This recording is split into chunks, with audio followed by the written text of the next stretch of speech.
मेरे सामने VIVO V29 Lite है और आज मैं आपको दिखाना चाहता हूँ कि आप इस एंड्रॉयड पर एप्पल लेआउट कैसे लागू कर सकते हैं।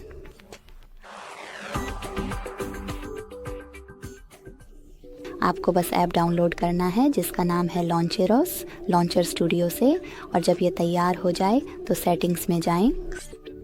सेटिंग्स में एक्सेस ऐप्स तक स्क्रॉल करें, डिफ़ॉल्ट ऐप्स पर क्लिक करें, होम ऐप पर टैप करें और लॉन्चर प्रो को लागू करने के लिए उस पर क्लिक करें। फिर इंतज़ार करें। जैसा कि आप देख सकते हैं, एप्पल लेआउट मेरे डिवाइस पर सफलतापूर्वक लागू किया गया है। इसमें कुछ बदलाव करने के लिए लॉन्चर ऐप पर क्लिक करें और अपने मानक लॉन्चर पर वापस जाने के लिए सी सेटिंग्स में जाएं और सिस्टम होम स्क्रीन पर क्लिक करें। देखने के लिए बहुत धन्यवाद। अगर आपको ये वीडियो पसंद आया तो लाइक करें, कमेंट करें और सब्सक्राइब करें। अलविदा।